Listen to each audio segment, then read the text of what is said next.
Alright guys, I am back with my review of this week's WWE Friday Night Smackdown for October 25th, 2013. And this one starts off with Michael Cole interviewing Triple H. And they talked for what seemed like an eternity. I went in and out of this. But they talked about the Big Show. Triple H says Big Show's suing him, so he's not at liberty to talk about him. And they talk about Hell in a Cell, John Cena's return. Eventually, Daniel Bryan comes out, and he says he's going to prove Triple H wrong. He's going to become the new champion and the face of the WWE. Then he does the yes chant in his face. They play Daniel Bryan's music. Then they stop playing his music. Then he goes back to doing the yes chant in Triple H's face, and they play his music again. Then we get Luke Harper and Eric Rowan versus the Usos with Miz on commentary.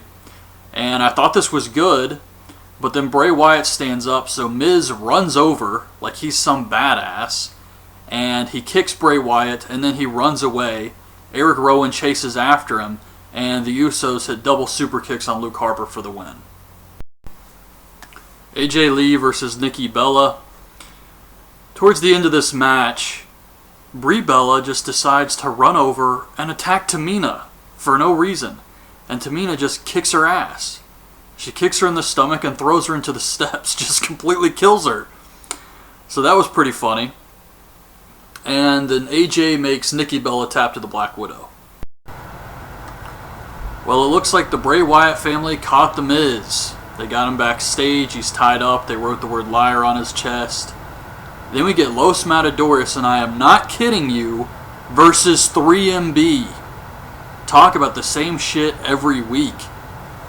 Los Matadors hit some weird double team flatliner move on Drew McIntyre, I think, for the win.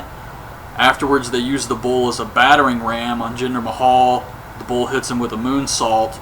And the Real Americans are on the ramp, and Zeb says that they will defeat them at Hell in a Cell. So they are going to do Real Americans versus Los Matadors. I also thought it was weird that when the Real Americans came out, Zeb Coulter didn't have his bullwhip, which he just revealed on Raw. So how are they going to get that over if he doesn't come out with it? But then we get Ryback and Paul Heyman versus CM Skunk in a no DQ handicap match. So this guy is some jobber, and he's got his hair spray painted silver like a skunk, and he's dressed up like CM Punk. And Ryback just kills this guy. And then Heyman gets a kendo stick and beats him. And then Ryback beats him with Shell Shocked. And I didn't think it was anything special. I mean, why would this guy agree to do this? He was obviously working with them. So why did he agree to work with them if they're just going to beat the shit out of him? But it wasn't anything special. However, it was still the best thing they've done yet to build up this CM Punk, Ryback, Paul Heyman Hell in a Cell match. This time we see Santino selling merchandise for the WWE shop website. It was painful.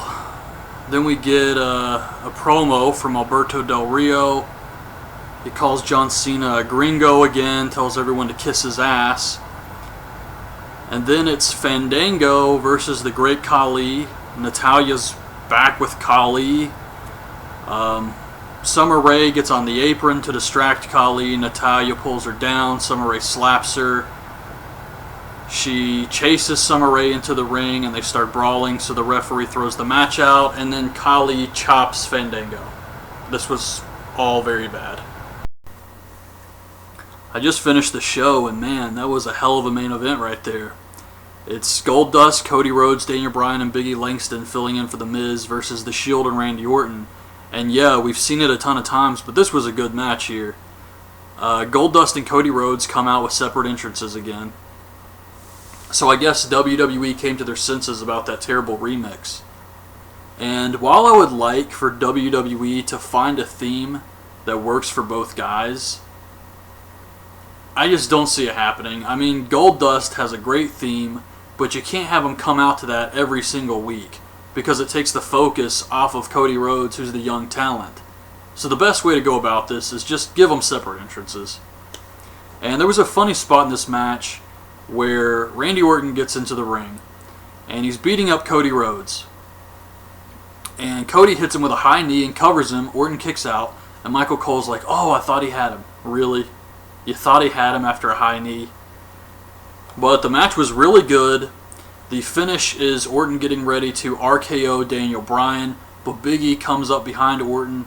So Orton's distracted. He tries to RKO Big E Langston. Big E pushes him, and Daniel Bryan hits him with a flying knee for the win.